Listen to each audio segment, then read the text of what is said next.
But we are back. We are rolling. We are live here for episode 218 of Two Goalies, One Mic, brought to you by Fatty Beer Company, Western New York's premier market and tap room with over 300 beers to choose from at 7 different Western New York locations. If you need a beer, get over to Fatty Beer. Let them know we sent you over here at Two Goalies, One Mic. And, of course, Impulse Physical Therapy, Western New York, located at 5087 Broadway, Suite 100, again, in Depew, New York. Five-star facilities, 5-star staff. I actually have an appointment with Alex Peters, one of the owners and operators over at Impulse tomorrow, to get a kind of a follow-up on my leg as we try and get back on the ice from a major leg injury that I had a little over a year ago. I put my full faith in them. They've treated me very well. So if you have any work-related injuries, sports-related injuries, and you're trying to get back into the swing of things, I can't stress it enough. Impulse Physical Therapy of Western New York.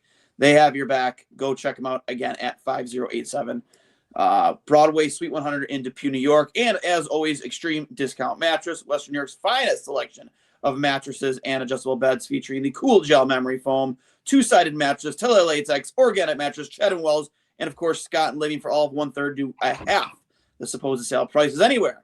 So stop in the other 7 locations across Western New York or check out their website, extrememattress.com. If you're looking for more savings, check out their new closeout center at 1625 Walden Avenue in Cheektowaga with up to 80% off their already low prices. Save a fortune on one-of-a-kinds, closeouts, and floor samples. Get a quality mattress for literally pennies on the dollar. Extreme Discount Mattress. We sell mattresses for less, a lot less. And remember, if you mention you're a fan of Two Goalies, One Mic, you do get yourself a free mattress protector with any purchase of a mattress from Extreme Discount Mattress. Hurls, I'm glad we were able to get through the technical issues. I apologize. Things went real wonky there the moment we went live. I thought we were good, but unfortunately that was not the case. As my screen went blank, you told me I was no longer there. You left the room. I got back in the room. Not the way to start the most important stretch of the Sabres season after what was a historic run at the Olympics for both men's and women's Team USA. Well, we're rusty. It's been 19 days. So I think it has been. It's been a minute, right? I think we can be excused a little bit. But well, actually, I did do a live stream from Fatty Beer in Lancaster. We did a post game after Team USA won gold, and my mic stopped working. You know how you have your little green thing there. You press it. When you're alone, it's tough to know if you're muted or not, because right here it showed me I wasn't muted, but my mic was apparently muted, and I was talking and nobody could hear me for the first 3 or 4 minutes of the episode. So when people finally, I finally checked out the peanut gallery, realized, hey, nobody can hear me. I was able to adjust on the fly. So, but yeah, we are a little rusty. Yeah, but we're back at it tomorrow night. And before that, it was an interesting few weeks, to say the least. I think it was a really good tournament. I think it started out, obviously, with a lot of speculation over what the condition the rink would be in, the size of the ice, and thankfully that never came up. There were no issues with the rink. I think the size of the ice was much more similar to the NHL game than international competition usually is. So I think that actually helped the competition a little bit. Mm-hmm. We had a lot of overtime games in both the men's and the women's side, obviously in both gold medal games. And that, of course, was a point of discussion with the 3-on-3 nature of it. But at the end of the day, I think it was a really good tournament. And you got 2 gold medal games that came down to the wire with the 2 matchups that I think everybody expected for the most part. USA versus Canada, obviously for us, with all of the rivalries, with all of the players that we know and love that are involved, it was really cool to see both games play out the way that they did. Obviously, with the women's game being as dominant as they were, and then being down most of the game, tying it late, and then winning in overtime. And then with men largely being outplayed, and thanks to Connor Hellebuck being able to stay in that game, get it to overtime, and then obviously, as we all know, Jack Hughes winning in overtime. I think it was some really good hockey on display, and not just the USA and Canada. I thought a lot of different teams proved that they were capable of competing at the highest level in international competition. So I was really pleased with it, and excited to get back to the NHL. Yeah, and we were so locked in with the Olympics. Following Tage Thompson and his journey, obviously the narrative there, if you're a Sabres fan, was obviously the Four Nations snub, finally getting his opportunity to prove that he was worthy on the world stage representing his country. Obviously in the men's world championships in the offseason, scoring the golden goal. I believe that I read that if I remember correctly, that was the first time Team USA won that tournament in 92 years, which, if you think about it, is insane, to say the least. And everything, playing with that chip on his shoulder to start the season. Obviously, the Sabres season didn't start off as they'd hoped. Changes were made. They just turned things around dramatically, like almost, I'm not going to say St. Louis Blues level when they went from last to first. Maybe, hopefully that happens in this case, but, and he really turned his game up quite a bit, and, getting to see Dahlin perform. And we're going to talk about that too, in my opinion, how I felt like he was almost snubbed of being able to really showcase himself for Team Sweden, because for whatever reason, this coach of theirs who has really, I don't know if he's had it out for him or not, but not giving Dahlin the opportunity to play in overtime. Obviously, our good friend Mike Harrington asked him the question in his first meeting with the media upon returning, and he said he was good and ready. And he didn't know why he didn't play. That's a question for the coach, and that actually blew up because a lot of Team Sweden fans were curious for the same reasons. Why didn't Rasmus Dahlin play?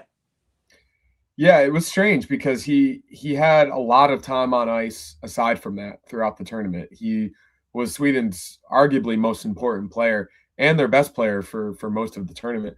I think it was maybe a situational type thing. Maybe they had practiced something that they thought worked well with three specific players, and they went with that instead of Dahlin. But for a guy who almost led the team in points, led the team, one of the leaders in ice time, was playing really big minutes, both offensively and defensively, to not be on the ice, especially given his skill set. Like, we've seen it so many times, and especially within the past 3 years, what he can do in space, especially as a defenseman in those matchups. And him being in that situation, I think, would have given their team an advantage. I think it was a little strange, to say the least. I wouldn't necessarily say that the coach had it out for him, given how much he played otherwise. But I think more than anything, the bigger picture showed that he is absolutely a top 5 defenseman in the NHL. He can play those big minutes, as he's been doing for the Sabres for a long time. That's not news to us. But I think he showed to the rest of the league and to the rest of the world how elite of a defenseman he truly is. For sure. And I'm hella proud of the way Dahlin played and represented himself. And you have to remember, there are so many extenuating circumstances, everything he's been through this year. Just between, what began as his future wife needing emergency heart transplant surgery, surviving and getting through that, being by each other's sides, and then finding out that she was pregnant, and they, obviously lost the baby, and having to go through that, and then just like the hurdles of just playing in the NHL, and on top of going through all that, and then playing in the Olympics on the biggest stage of your life. I mean, Dahlin is he hasn't, he's experienced playing on these stages before, representing his country in the past, but this is a whole. I mean, no, he wasn't in the last Olympics, right? He was drafted in 2008. He was actually. He was. He was on the team. I think it was either the 2018 or the 22. No, it wasn't 2022.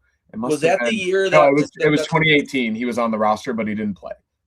That was the year where NHL players didn't go, I believe, right? No, they didn't go in 2018 or 2022. Yeah, because I remember Gianta, came out of retirement, was playing with the Amherst, and I'm not sure if he captained Team USA that year, but like he was on the team and playing the Olympics for them that year. I do remember that. But I'm hella proud of the way he performed. your thoughts. I know I was actually texting with Mike after he asked the question. He said in his opinion, there's a lot of disdain there for Brady Tkachuk. They don't like each other, I guess. And he asked him flat out if he thought it was like a slew foot or a slooney. And Darlene said, well, you were battling for, it was a battling for position. And then, so he wouldn't like answer it outright. But I think both me and you are in agreement that given the reputation, and I'm not going to give a guy like Brady Tkachuk the benefit of the doubt, given his past and his reputation, I think he knew exactly what he was doing. Yeah, he didn't make contact with the leg, but I think he tried to. I think that it was. It's tough to tell. I think it's tough to tell. I think if I felt like he did make contact, you didn't get the right angle, but I don't know. Given the way his body flew back as Brady's like knee was coming underneath his, and obviously you had the upper momentum, like hit him up against his upper body. I just felt like he was definitely gonna fall. I just felt Brady helped him fall faster. Yeah, it was a dangerous play, no matter what way you look at it. I think it's not necessarily uncommon for a guy like him. I don't think he was trying to hurt him, but he was definitely putting him in a compromised position. So, yeah, I don't know. It's not the dirtiest thing in the world, and thank God Darlene wasn't hurt, and he's able to play tomorrow night and moving forward. So it's not something I've thought about in the 5 minutes. Not something I've thought about since, aside from the 5 minutes after seeing it. Yeah, I mean, there's some bad blood there. Obviously, there's a division rivalry. They've had their fair share of issues. Look at Darlene and Austin Matthews. Like, you play guys enough in the same division, it's going to happen eventually.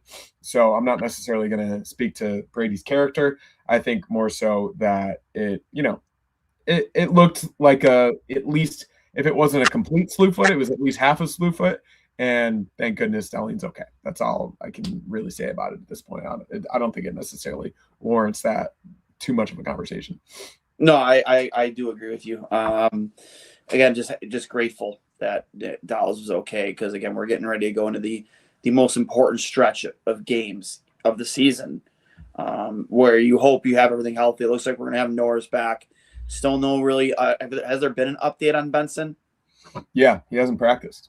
I know that, but like we haven't gotten any update other than that. Like, he's just not practicing. Cool. And it seems there's another issue aside from was that shoulder injury, which is what put him out right before the break. So whether that was something suffered during rehab or that's a separate issue, I don't think we're going to see him at least for a couple weeks, depending on how this goes. So that's going to be tough. The Sabres record is significantly better with Zach Benson in the lineup, and that could be a coincidence because obviously he's not the only one affecting the record when he's in the lineup. But when he's out of the lineup, it hasn't been great. So you can put some stock in it because he is largely a first line guy. He does get some penalty kill and power play time, and he affects the play in a significant way, as we've all seen time and time and again. So yeah, that would be tough, and getting Norris back, I think, would help with that a little bit. Yep, 100%.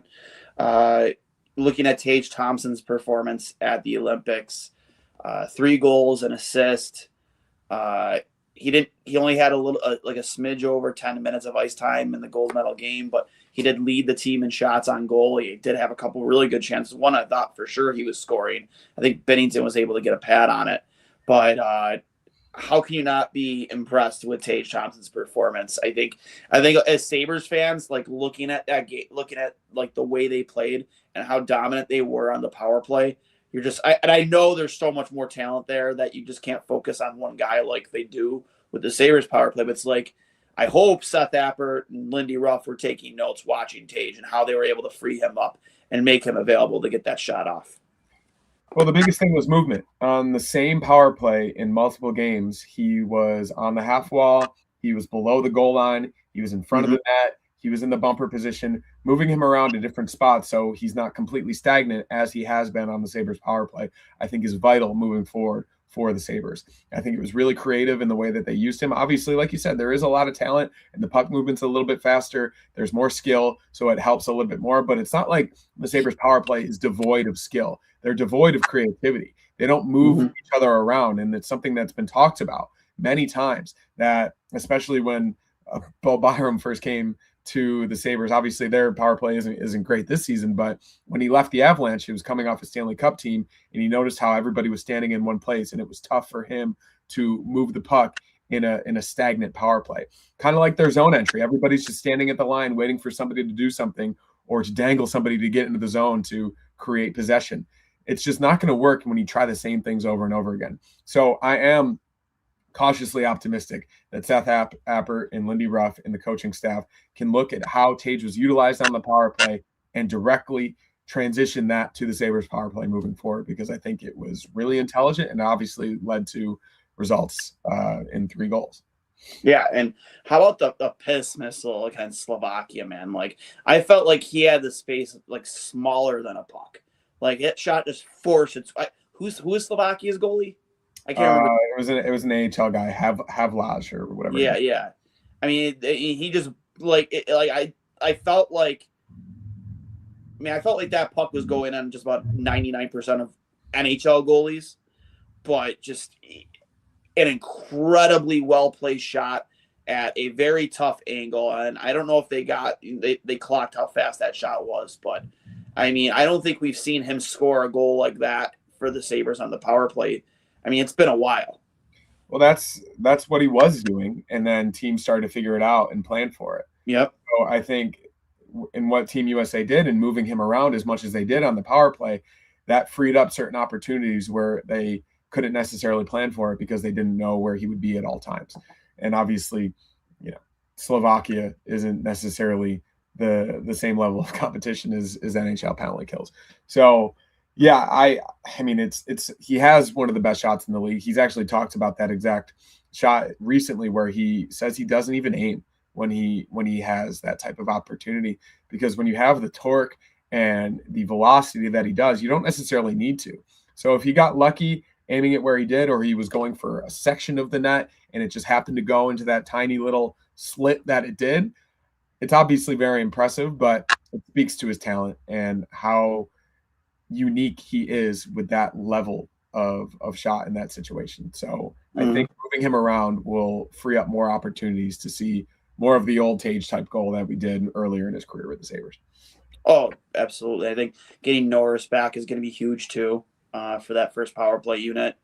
Again, we'll see what happens with Benson. Still no update on Kulik. I mean, I think honestly at this point, man, I don't know if I expect him to play this season. Like, yeah, and it really depends on the outlook. So I think they're just probably being really safe with it, and for his own health and his well-being, like that's the only modus operandi at the moment. Like you have to do what's best for him. No doubt. The U.S. women's, I know, like you said earlier with the men's, the expectation for the final for the gold medal game was supposed to be TBS. That has been what it's been with the women's for a long time, and since '98, the U.S. women have won 3 gold medals, I believe 4 silver. Really dominated the tournament in however you want to put it. The reason being talent isn't as widely spread in the women's sport as the men. Whatever, man, it's still like national pride. They were there, and they won in very dramatic fashion. As Megan Keller with an absolutely filthy move to score the game-winning goal in overtime for Team USA to take home gold after coming back from being behind off a game-tying goal on a deflection by USA Hockey legend Hillary Knight. Couldn't be more proud. We had our own Western New York native, Haley Skamura, who I actually, as I was trying to figure out all these technical difficulties to get this whole thing figured out so we can even go live tonight. Nick Fatty messaged me. He's like, "Hey, do you want to interview Haley? She's, she's an FHL alumni, good friend. I can make that happen." So coming soon to Two Goalies, One Mic, I'm hoping we'll have U.S. Olympian and gold medalist Haley Skamura on the podcast with us. That'd be sick. She had some great, really timely goals early in the tournament. 3 goals in the 7 games. Yeah, two in the first game, I believe, and she played an important role in third, fourth line minutes, and I think that she absolutely did her job as one of the veteran members of the team. But yeah, I mean, it really has come down to USA versus Canada in women's hockey at this point, and I think the sport is much farther along right now than it was even 10 years ago. with the level of talent surrounding the sport. Obviously, the PWHL has made huge strides in opening up the game to more players and incentivizing girls to start earlier, get into these development programs, go to colleges like the University of Wisconsin, which is the equivalent of the U.S. and Canadian women's hockey teams in the NCAA with their level of dominance. Is men's hockey legend Mark Johnson is their head coach. They've won, I think, 11 national championships.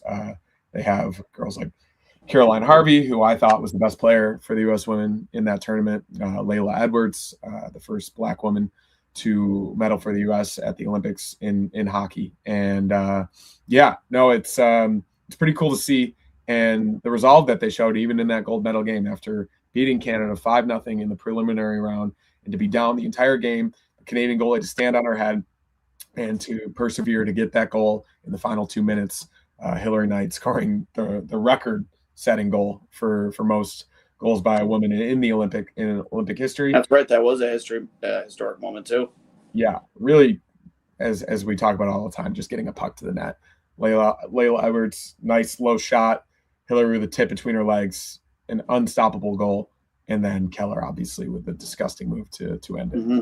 But really, really cool to see, and I think they've gotten the recognition and the credit that they deserve for as dominant as they were. Outscored their opponents 33-2 in the tournament, which is just insane. 100%. And I'm going to apologize too. I could see the comments in the peanut gallery that the lack of the peanut gallery here tonight. But as you can see, I have to touch the iPad, and I'm kind of avoidant. So unless I see something pertinent, I apologize. We're not going to probably have you guys as involved on this show today. And I'll probably have to go back and edit it, to edit out all the nonsense at the beginning where we had no idea if, we were live, I was on the screen, you were on the screen. So just be prepared. We're going to probably have to edit that one. Probably edit that part out. That's the cool thing with YouTube Studio now. You can go and actually edit that stuff out if you do have a mishap or like that. So it's a pretty cool thing about it. The next stretch of games for the Sabres, they have New Jersey tomorrow night. We have no clue if we're going to have Tage Thompson in the lineup. I know it was reported that was the hope. Jack Hughes, I am assuming if Tage isn't there, Jack won't be there. You would hope at least. What are your predictions and at least what tomorrow could look like given the long layoff, but also given that we're healthy? It looks like that Lindy was skating the guys pretty hard when they got back on the ice on the 18th. UPL was back on the ice. I don't know in how much of a capacity, if he's, full tilt ready to go, or if they're taking it slow with him. I imagine it'll be Lyon in net tomorrow. You would have to think. Your predictions on how they come out of the gate, is it going to be, I think it's going to be a lot of offense and really sloppy defense. Yeah, I think it could go either that way or the opposite. I think it could be a bit of a slogfest with some of these guys getting their legs back. I know full well that basically every guy that didn't go to the Olympics went on vacation for a week somewhere, and they've only been skating for 5 days. So it is going to take some time, at least early on, for these guys to get back at that superhuman level that they were likely at before the Olympics. So I think there's a chance it could be slow early on. And the Devils aren't the same Devils that people are accustomed to from the early 2000s. And they haven't been great defensively this year. I was just looking at the numbers. They've given up 175 goals against, which, actually similar to the Sabres in 176 goals against, but they've only scored 146. So they've got a minus 29 goal differential. It's not necessarily the best team. And I think even, let's say Tage is out and Jack is out for the Devils, they would kind of cancel each other out. I think the Sabres are the better team. They've shown that they've been the better team all season. I agree. And this is a game you should win, no matter what the situation, what the excuses may be from the long layoff. This is a game absolutely that they should come out with the playoffs in mind. Every game matters for the rest of the season moving forward. They've got a 5-point cushion on the Columbus Blue Jackets, but the Blue Jackets have a game in hand.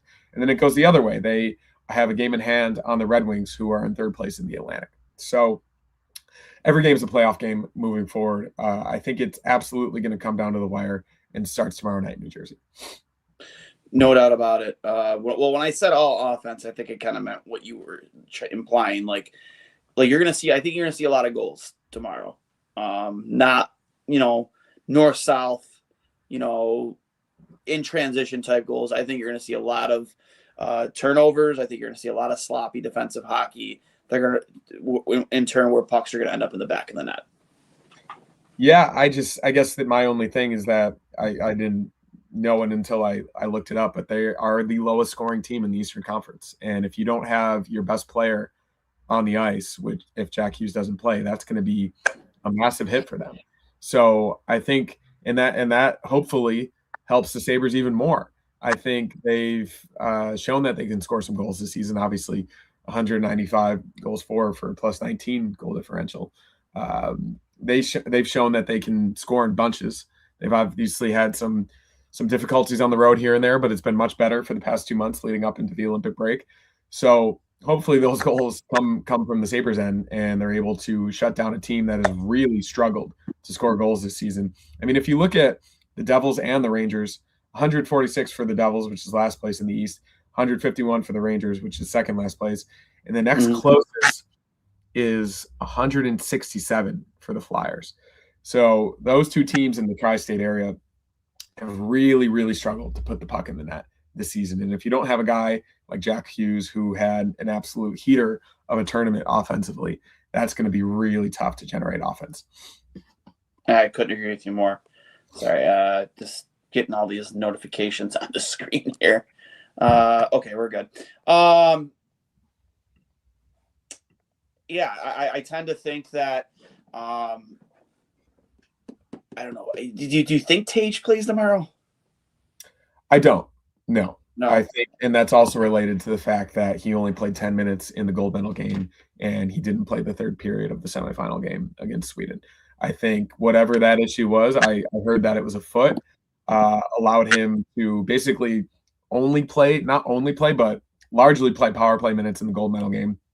He did have 4 shots on goal, and I think any injury, at least minor, obviously referencing Sidney Crosby, which turned out to not be a minor injury, he was going to play, obviously, and turned out he made an impact, which is good. But combined with the travel, which was just yesterday, doesn't even feel like it with everything that's happened.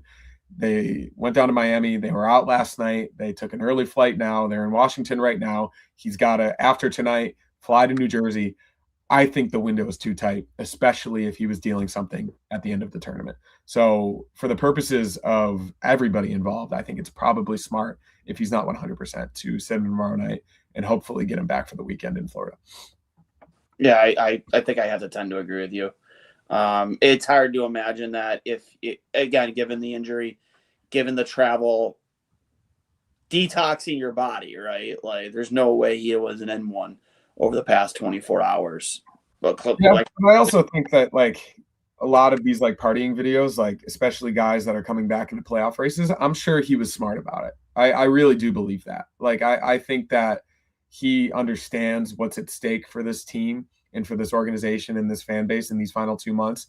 And you can have a few beers, you can spray champagne, but I don't think Tage was getting blackout drunk the past 3 nights. I really, like, maybe Sunday night after the game, potentially a little bit more, but these past 2 days, it's a lot of pomp and circumstance. And I think everybody knows who's done that type of thing before. And it eventually wears on you, especially the travel. Like, they were 6 hours ahead of where their bodies normally were for about 3 weeks. And that takes a lot of time to get used to and a lot of time to recalibrate coming back to the East Coast. So I think he's hopefully been hydrating, getting his body right.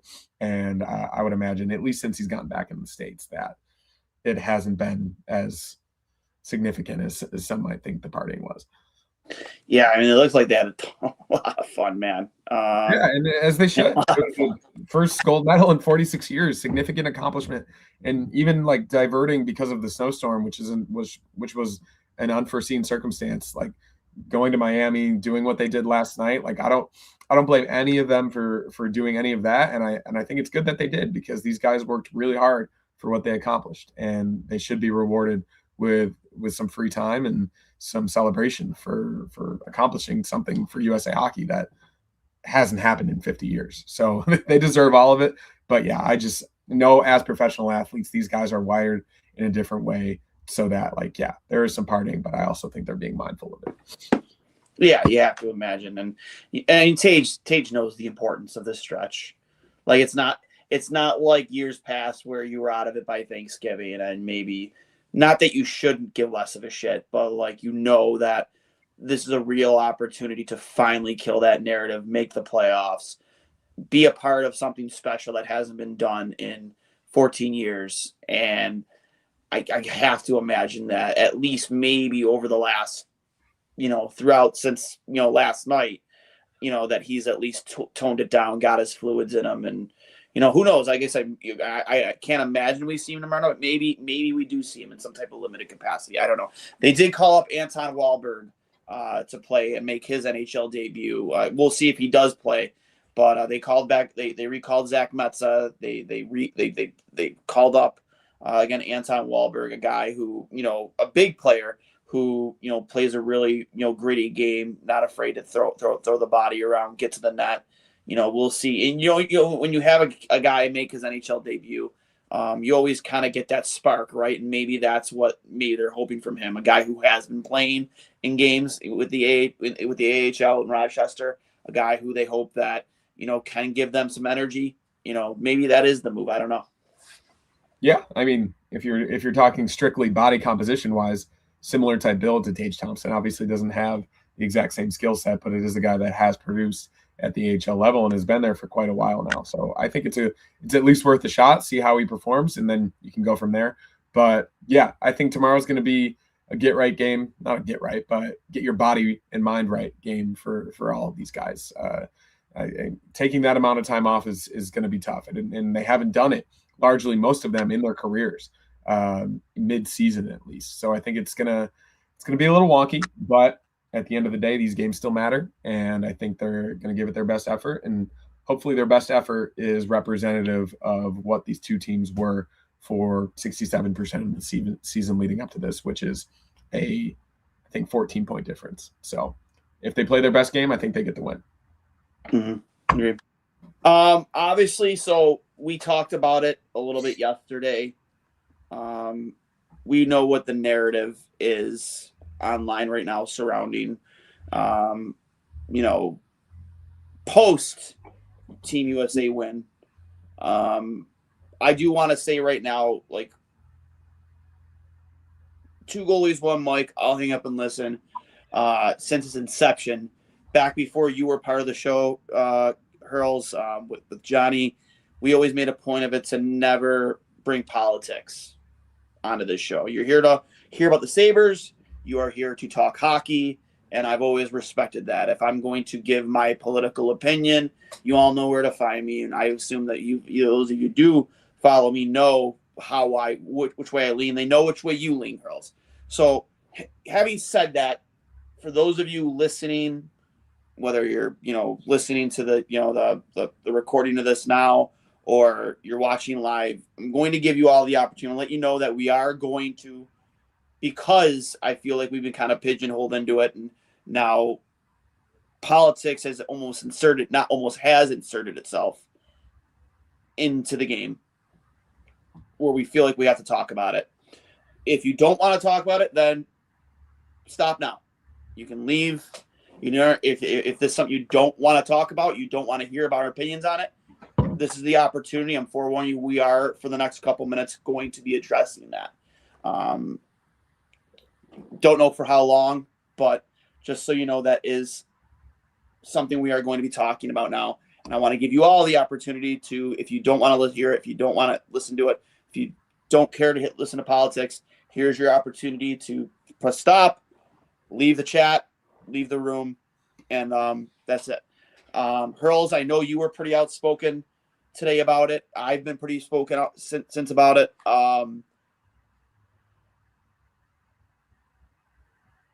Kash Patel, for whatever reason, decided to crash Team USA celebration, whether he was invited. It's reported he was invited by team general manager Bill Guerin. It is, of my opinion, he had no right or reason to be in there. That is a moment amongst teammates, not for the FBI director to be crushing beers with you, wearing the gold medal, this, that, and the other, and now insert politics into the game of hockey. And everything that came after that, the comments from President Trump while on the call, what he said, the joke he cracked about the women having to be invited, like they weren't deserving of it. They were. The players laughing, whether it was in the moment, haha, like not really realizing the moment. Your thoughts, and I'll get to my thoughts, Connor. I think the Cash Patel thing was weird.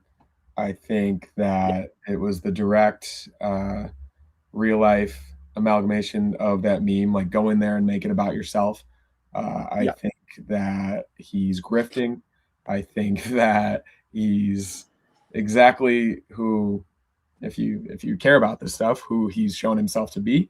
I think yeah, and just beyond that, I just thought it was a little weird. But hey, if he was invited and if the guys wanted him there, by all means, it's their choice. So I think that kind of ends that conversation. But my opinion on it, I thought it was strange. And I've got conservative friends who agree with me that they thought that specific aspect of it was a little bit weird and kind of unprecedented, especially from a high-ranking government official. Don't really think he had a place. I think that there were many other government officials from other countries who were also at the Olympics that didn't feel the need to join the celebrations of the athletes that had the medals and put it on camera and put it out there into the world and go about it in that way. So yeah, that was strange. Regarding the call, personally don't think it was a joke. The way that Trump said it, everything that I've known him to be and the way that he speaks about women and has spoken about women throughout his life, I think he had a lighthearted tone in his delivery, but that doesn't change the meaning of what he said.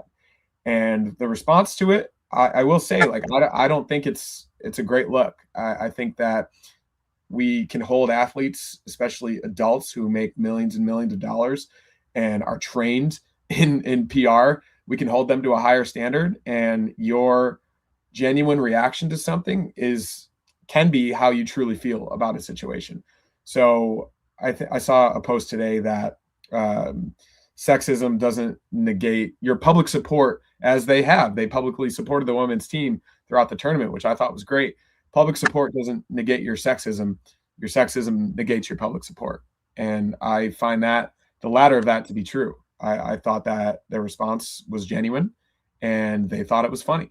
And yeah, it was a moment where they were drinking, they were partying, and they were definitely not necessarily at their best wits, but they were also hanging on every word, surrounded around a phone, listening to the president. And that is how they responded, or at least most of them, the ones that are directly next to the phone. So personally, my opinion on it, I believe that I wouldn't have reacted that way if I was in that position.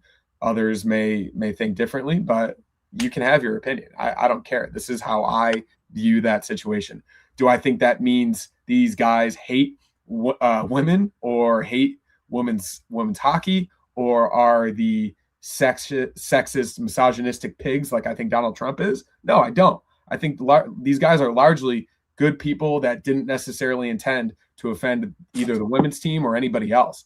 But that is what it was. I heard it. Everyone else heard it. And it is as big of a thing as it is, not because of the woke mob, because people are upset about it. Haley Skamura just did an interview with Jeff Merrick. Hopefully we can get her on and not necessarily talk about that, but in the future. And she said, point blank, the call was what it was. And then went on to talk about the outpouring of love and support they've gotten from the hockey community in response to that call. I personally thought she was really emotional talking about it. If people want to check out the clip, I retweeted it from Jeff Merrick's account. I think that she handled it with class and not bringing more attention to herself or to the team or making it a bigger thing than it already is. But she says it was what it was. And there's a lot of members of the team who, in more ways than one, have shown their displeasure with it. So you can think whatever you want. And I think a lot of people's opinions on these things are very directly related to their families and their upbringings and the people that they associate with. And there's a lot of groupthink in these types of discussions. And I fully acknowledge that. This is what I believe. These are my opinions. This is my subjective perspective. I'm just thankful that I feel this way. If you're thankful you feel that way, that's fine. We can go our separate ways and agree to disagree. But this is where I stand on it, and I feel no shame or anxiety in speaking out about it because I think it's important and it's right. And if you feel the same way, then more power to you. Yeah, man. You heard our boy Sean DePazzo. I actually asked him to come on tonight with us. He initially said yes, but then had to back out last second. He had prior engagements come up. But he wants to come on with us in the future from the What's Chaos podcast. I commended him for how he spoke about it on that show with Peter Blackburn, and I forget the other host's name. I'm sorry. DJ Bean. Yes, DJ Bean. Yes. I thought he spoke very candidly and was very blunt about how he felt, and I feel the same way. Like, listen, if you're one of those people that doesn't want politics in sports, okay. If you're gonna say that on like a pride night, just speak hockey about hockey. This is ridiculous. Yeah. But then stuff like this happens where you have the FBI director in the locker room, invited or invited. He's the director of the FBI in the midst of a global spotlight on you with the Nancy Guthrie case. You've already perjured yourself on the stand in Congress saying that there was no evidence of sex trafficking by Jeffrey Epstein and the Epstein files, and we all have eyes and brains, and we can see that was an absolute lie, blunt lie. You have what's going on right now with Iran, the potential is going to war with Iran, and you think back to I forget who it was, another former FBI director who said that in situations like this, you think back to when they went to war with Afghanistan and Iraq, it's a big prerogative of the FBI to be kind of almost like deep cover searching out Iran spies or cells in the country. Like, that's part of the job. Not to be over in Italy partying with Team USA. And then there's also the taxpayer part of it. You essentially lied about why you were really going there. You're doing security detail for the Olympics on the last night of the Olympics. Okay. No, you told us you were going to be there months prior. Putting all that aside, you want to sit there and say, you care about women's sports. You don't want trans athletes in women's sports, but then the president on a phone call cracks a joke, which wasn't really a joke. It's how he's felt. And I could read quote for quote what this guy has said in the past. We all remember the Billy Bush comments. When you're a star, they let you do it. You can do anything. He adds seconds later, grab them by you can do anything. Another quote, if Hillary Clinton can't satisfy her husband, what makes you think that she can satisfy America? These are things he's said. He has said these things about women.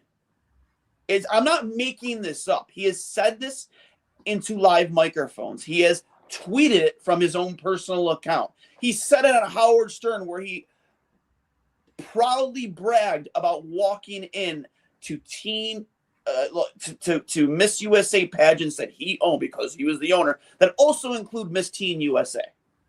So having spoken out all of that about women and how he feels about women, I don't think it's a far stretch to say that he doesn't respect women.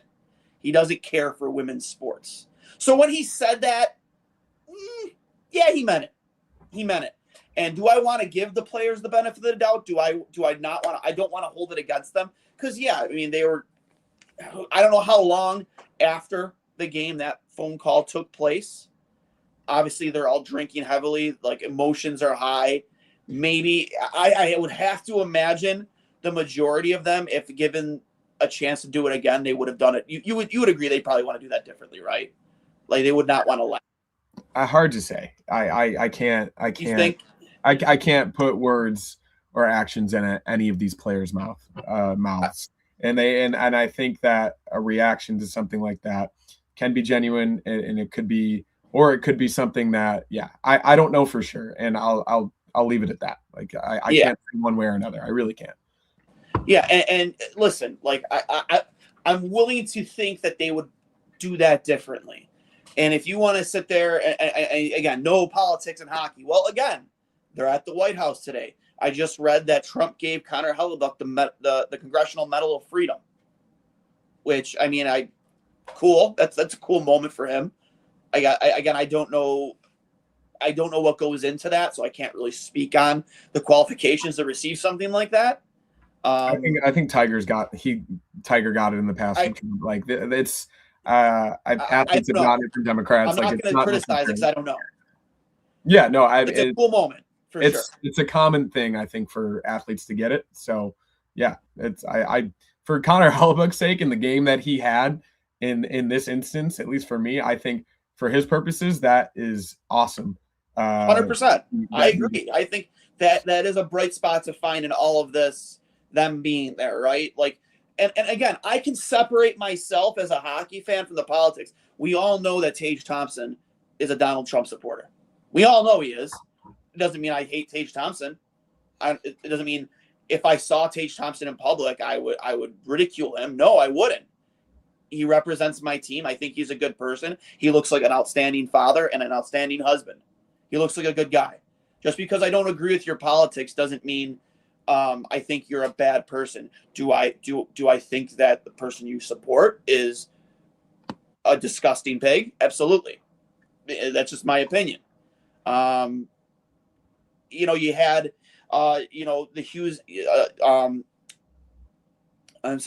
Jack and Quinn Hughes' mother comment on it today, and she said these players can bring so much unity to a group and to a country. Ellen Hughes, a player development consultant for women's hockey, said today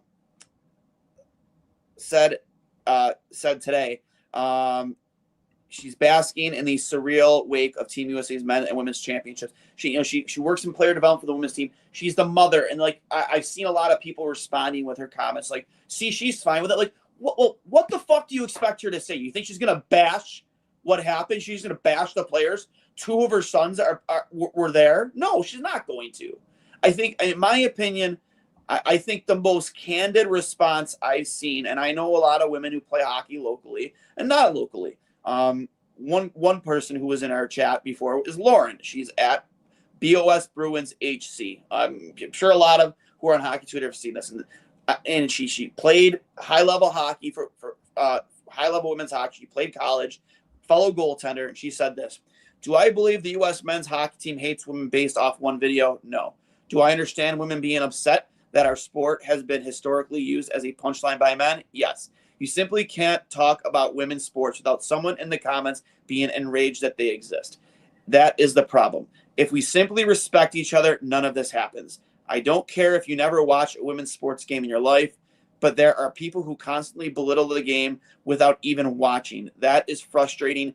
Women are frustrated. It is constantly a fight of one step forward, three steps back." I don't think, and again, as a man, I can be mad about those comments, but I cannot begin to know what it's like to be on the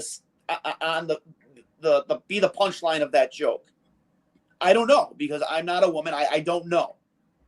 I can be mad, and I can empathize with women, especially female athletes, especially in an Olympics where 8 out of the 12 gold medals were taken by women. That should be something they should be extremely proud of. I don't care how many times the U.S. women's team has won gold. They should be hella proud of what they did. It was historic. Like you said earlier, that Hillary Knight made history herself. And the way they did it, that is something to be proud of, and they deserve as much respect as the men. And I understand that what the men did hasn't been done since 1980. The uphill climb for the men has been much higher. I get it. From that aspect, yes, because of the overall competition, I guess, it has been more difficult. But it still doesn't take away from what the women did. It doesn't. It deserves just as much respect.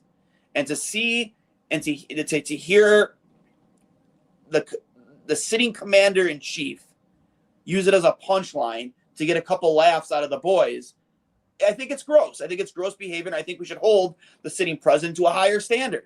I think we should hold our players to a higher standard. I'm willing to give them the benefit of the doubt and just say, hey, like, I think they would do it differently if given the opportunity, knowing the situation. 100%. But as a man, I don't know what it's like to be a woman on that side of the fence. To know what Haley Skamura would feel.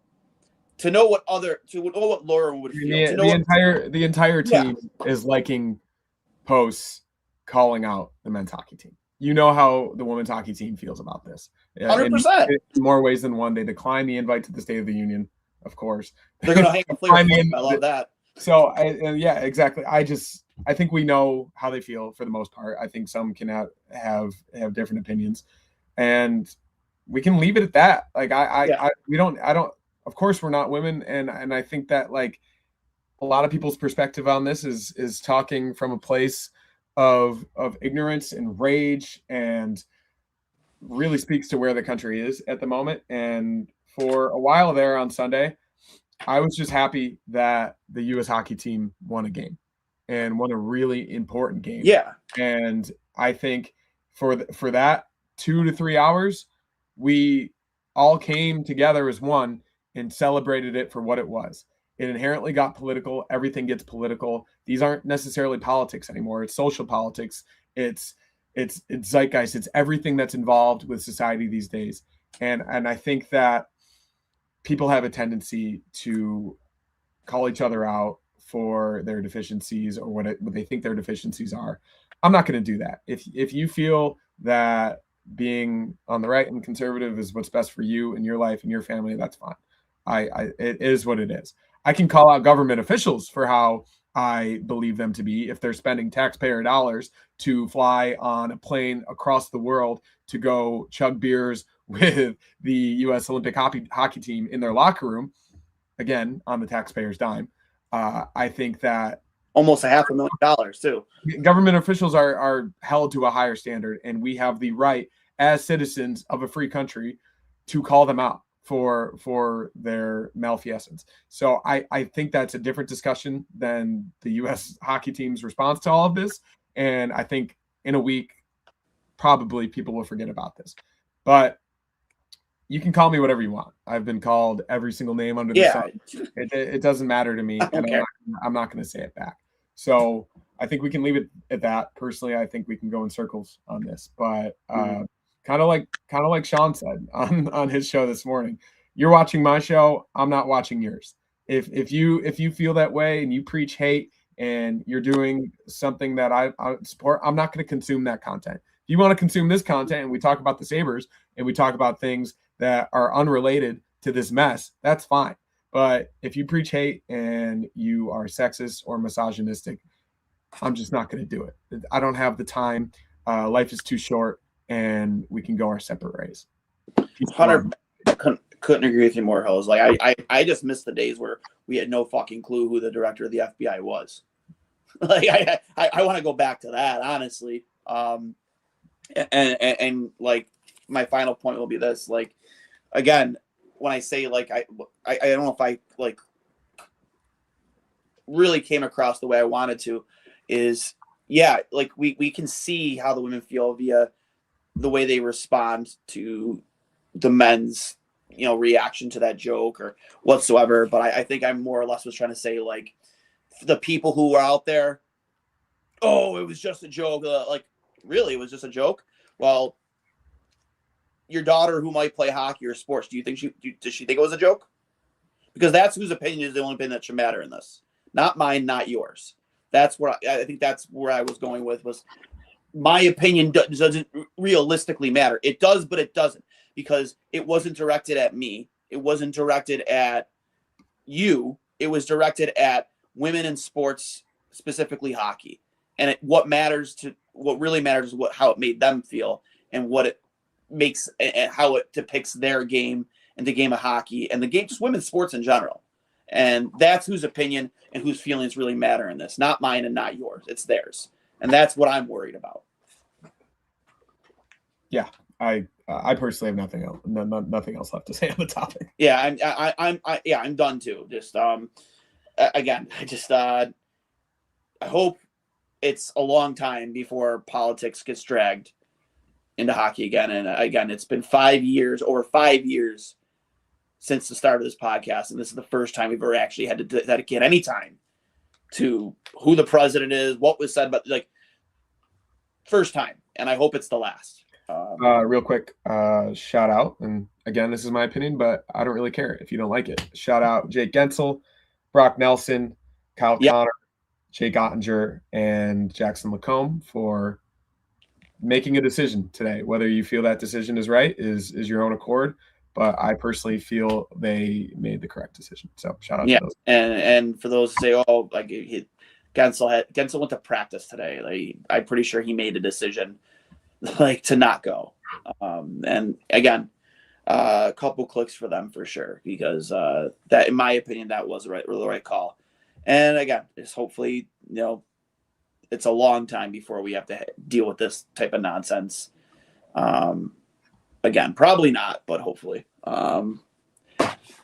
Your final thoughts heading into Wednesday? 18 days, almost 19 days since we've had Sabres hockey. Excited to have it back. I think tomorrow's game is a good one in the grand scheme of things, given that it's an opponent that has really struggled this season, has had a season that they didn't necessarily expect. We'll see what happens, but each team could potentially be without their best offensive player, so that levels the playing field a little bit. And I think all things considered, with the Sabres probably having less guys that played in the Olympic tournament compared to the Devils, I think that's probably true, because they had Timo Meier, Nico Hischier, Siegenthaler, obviously Jack Hughes. I would say that the Sabres are probably a little bit more fresh. I think it's going to be a feeling out process. But like you said, I think there's, at least on the Sabres side, a chance for a lot of goals tomorrow night. And I think that this is an opportunity to start the last third of the season on a really, really good note. I think that ultimately it is going to come down to the wire. I think teams that are currently out of the wild card race will eventually get back in. I think the Sabres have the opportunity to jump even higher, potentially into that second spot in the Atlantic that they had briefly. So really depends on how they're able to sustain what they built in those 2 months prior to the break.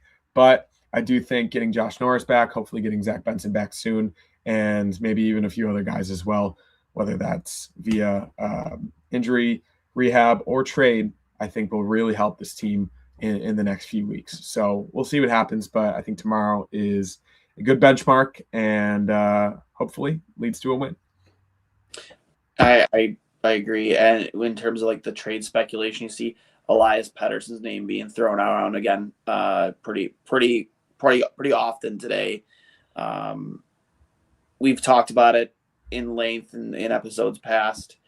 I still think they're probably going to be looking at, like, even in our chat, like Rasmus Ristolainen's name was brought up. I don't know if you caught that or not, but like his name was brought up in trade rumors today. Like, would you take Risto at like a 50% discount as a third pairing defenseman? No. He has. I have a one word answer to that question. No, I mean, I'm not saying yes, but like he has been better since leaving Buffalo. I don't think that's not really debatable. He has been. Yeah, maybe he has. He's not good, and he hasn't been good for his entire career, at least in my humble opinion. So no, I would not take Rasmus Ristolainen back. All right, man. This has been fun. Knocking rust off there in the beginning. Again, I'll go back and I'll edit that for everybody. But just remember, this has been brought to you by Fatty Beer Company, Western New York's premier market and tap room with over 300 beers to choose from at 7 different Western New York locations. If you need a beer, get the Fatty Beer. Let them know we sent you over at 2 Goalies, 1 Mike. Extreme discount mattress. We sell mattresses for less, a lot less, with 7 different Western New York locations. You can visit them at their website, extrememattress.com. There's Extreme with an X, or visit the new closeout center at 1625 Walden Avenue, Cheektowaga, where you can get a screaming good deal on a quality mattress, whether it's a one-of-a-kind closeout or floor model. And as always, Impulse Physical Therapy, Western New York, 5-class facilities, 5-star facility, 5-star staff. Whether you're injured at work, on the ice, on the field, If you want to get your sports testing done ahead of a combine or some type of scouting combine, get over to Impulse Physical Therapy. They will take care of you. Let them know. Again, we sent you from over Two Goalies on Mike. I am Duane for Connor Hurley. Until tomorrow night, where we return for Eyeing Up and Listen to hopefully be talking about a 2-point victory for the Buffalo Sabres. Talk to you later. And as always, go Sabres. Talk to you then.